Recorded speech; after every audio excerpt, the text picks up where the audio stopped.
पिछले 2 क्लासों में एटम चैप्टर में हम लोगों ने पढ़ा Thompson model, Rutherford model, Bohr's model, impact parameter, distance of closest approach, radius और एनर्जी का एक्सप्रेशन। तो टोटल जो बच्चे आज जुड़ रहे हैं वो प्लेलिस्ट में बाकी दोनों वीडियो भी देख लेंगे पहले, और यह तीसरा वीडियो है। तो आराम से समझना है, कॉन्सेप्ट को समझना है। अभी हम लोग सीमित संसाधनों में वीडियो को बना रहे हैं लॉकडाउन की वजह से, इसलिए वीडियो क्वालिटी थोड़ा कमजोर है।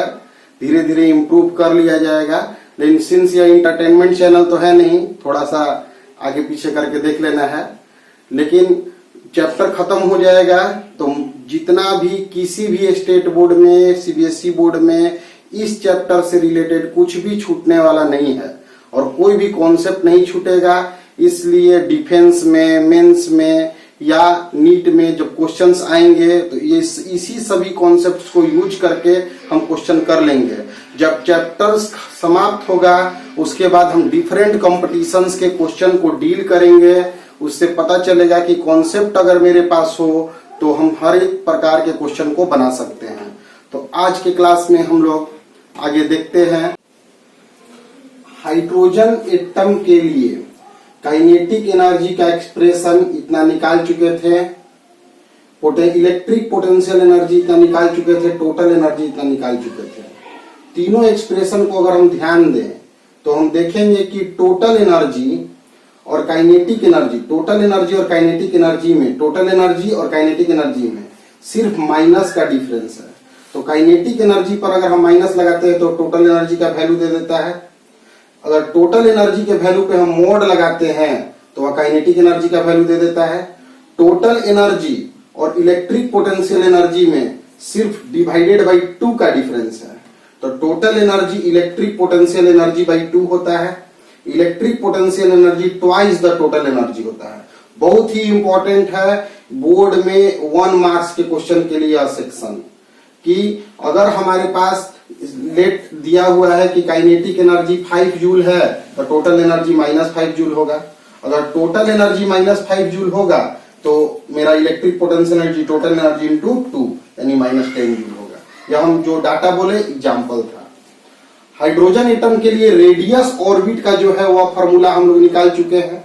बता चुके थे कि रेडियस जो है वह ऑर्बिट स्क्वायर के डायरेक्टली प्रोपोर्शनल होता है। इस पूरे सिस्टम में कांस्टेंट है एप्सिलॉन नॉट, जिसका वैल्यू होता है 8.85 into 10⁻⁻12 coulomb square per newton metre square.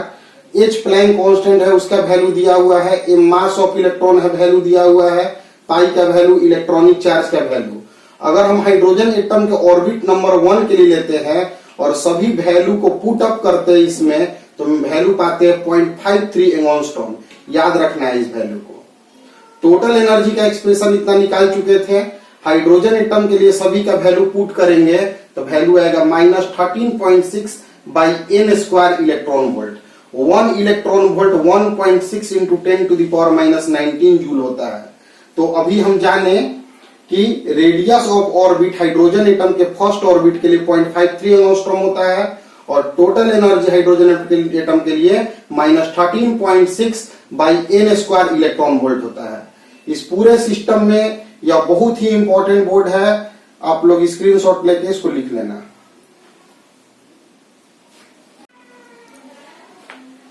अभी जो वीडियो बनाया जा रहा है वह सभी प्रकार के बच्चों को समझ में आएगा। वह कॉन्सेप्ट को ध्यान से समझेंगे, वीडियो रिपीट कर करके पूरा देखेंगे। जिन बच्चों को अगर वीडियो अच्छा लग रहा है तो आगे बढ़ाएंगे, क्योंकि लॉकडाउन के माध्यम से बहुत सारे गांव देहात में बच्चे पढ़ नहीं पा रहे हैं। जो मेरे सीनियर स्टूडेंट्स हैं वे, उन लोगों को अगर वीडियो अच्छा लग रहा है तो वो आगे शेयर करेंगे। ये उनका सोशल रिस्पॉन्सिबिलिटी भी है कि वीडियो को आगे बढ़ाएं।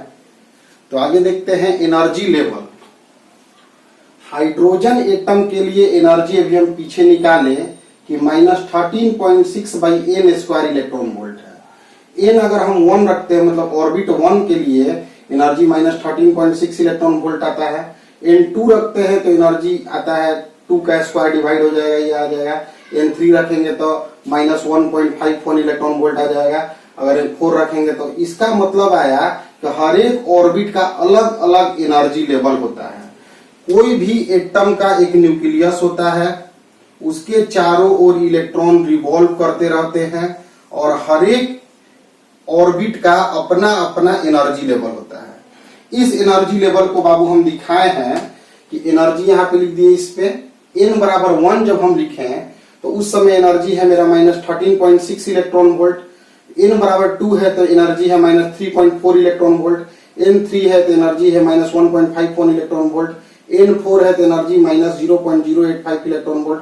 मतलब इलेक्ट्रॉन अगर रिवॉल्व करता है न्यूक्लियस के अराउंड डिफरेंट स्टेशनरी ऑर्बिट में, तो हर एक ऑर्बिट का अपना एक सर्टेन एनर्जी होता है और उन सभी को अलग अलग एनर्जी लेवल्स हम बोलते हैं। तो बोर्स थ्योरी के अनुसार किसी भी एटम का टोटल पॉजिटिव चार्ज उसके न्यूक्लियस में होता है सेंटर पर, निगेटिव चार्ज पार्ट की इलेक्ट्रॉन स्टेशनरी ऑर्बिट में रिवॉल्व करते हैं और वह उन्हीं ऑर्बिट्स को सेलेक्ट करते हैं जिनका एंगुलर मोमेंटम nh/2π के इक्वल हो। फिर हर एक ऑर्बिट का अपना अलग अलग एनर्जी होता है, तो हर एक ऑर्बिट का अपना अलग अलग हम एनर्जी दे दिए। n बराबर 1 को हम ग्राउंड स्टेट एनर्जी लेवल भी बोलते हैं, ग्राउंड स्टेट। n बराबर 2 को हम फर्स्ट एक्साइटेड स्टेट, n बराबर 3 को हम सेकेंड एक्साइटेड स्टेट, n बराबर 4 को हम थर्ड एक्साइटेड स्टेट कहते हैं।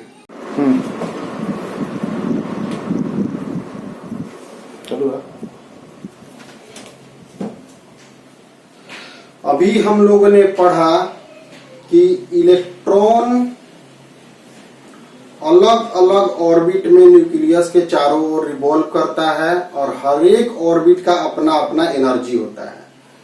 बोर्स हमें बताए थे कि अगर इलेक्ट्रॉन एक ऑर्बिट से दूसरे ऑर्बिट में जंप करता है तो डिफरेंस ऑफ एनर्जी HF के फॉर्म में रेडिएशन के टर्म में रिलीज या एब्जॉर्ब होता है। माना गया कि एक इलेक्ट्रॉन 10 जूल एनर्जी पर है और 10 जूल एनर्जी से इलेक्ट्रॉन 8 जूल एनर्जी में जंप कर गया, तो 10 जूल एनर्जी पर है और 8 जूल एनर्जी पे जंप कर गया, तो 2 जूल एनर्जी में डिफरेंस आया, तो 2 जूल एनर्जी रेडिएशन के टर्म में रिलीज होगा। माना कि इलेक्ट्रॉन 10 जूल एनर्जी लेवल पे है और वह 16 जूल एनर्जी लेवल पर चला गया, यानी कि 6 जूल एनर्जी उसे चाहिए, यानी कि वह एनर्जी को एब्जॉर्ब करेगा। सिस्टम बहुत साधारण है बाबू कि एक इलेक्ट्रॉन है जो कि 20 जूल एनर्जी पर है और यह इलेक्ट्रॉन अब 12 जूल एनर्जी पर जंप कर गया, तो इसका मतलब है कि 20 जूल से अब वह 12 जूल में आ गया, तो 8 जूल एनर्जी वह रिलीज करेगा रेडिएशन के फॉर्म में, जो हम HF के बराबर लेंगे। अगर इलेक्ट्रॉन पहले 15 जूल एनर्जी पर है और बाद में वह जंप करके एक्साइट करके जंप करके 20 जूल एनर्जी पर चला गया, इसका मतलब उसको 5 जूल एनर्जी चाहिए, तो यह 5 जूल एनर्जी लेगा, एब्जॉर्ब करेगा 5 जूल एनर्जी, जो HF के फॉर्म में ही होगा, जहां H प्लैंक कांस्टेंट है और F जो है फ्रीक्वेंसी है।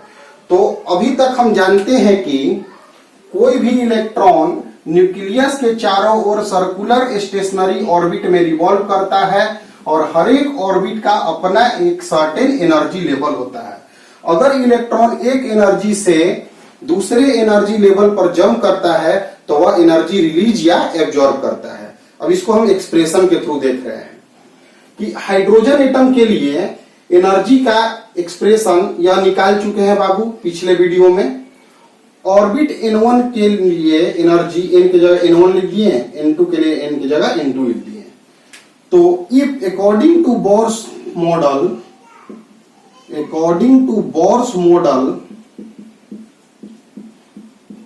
if an electron jumps from one orbit to other orbit, then energy is released or in form of HF, and HF equal to difference of energy, energy levels.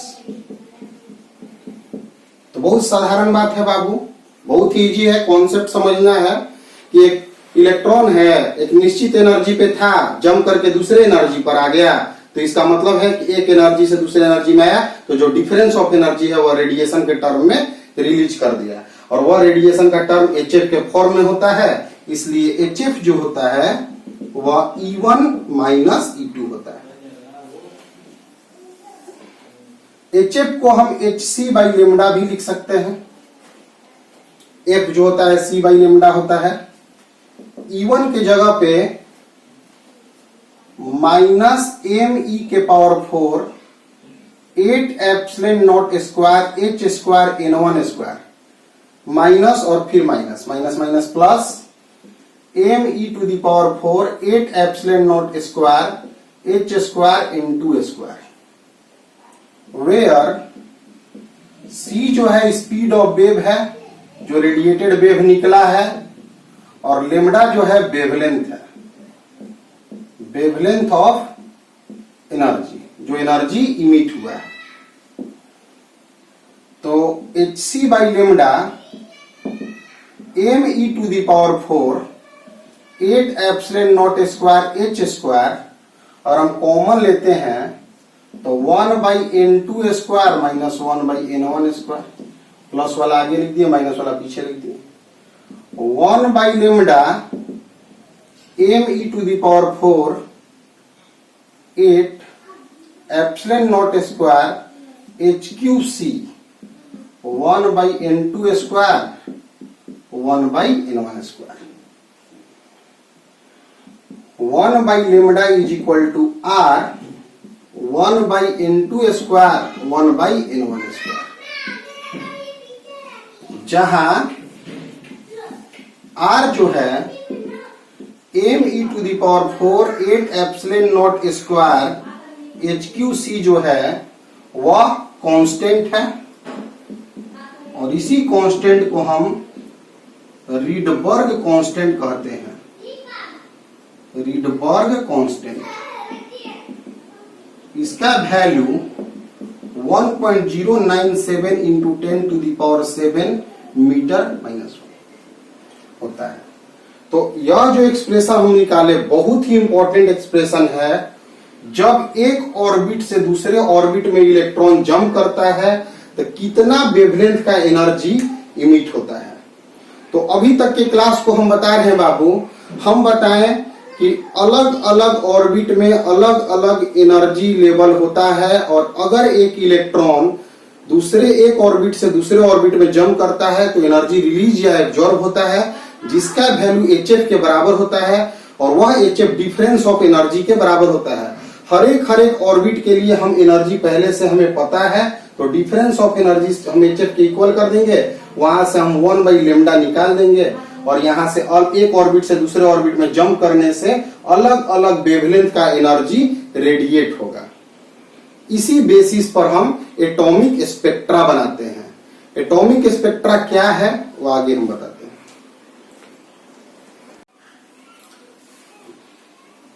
दो छोटे numericals बनाकर दिखाते हैं अभी तक के क्लास को।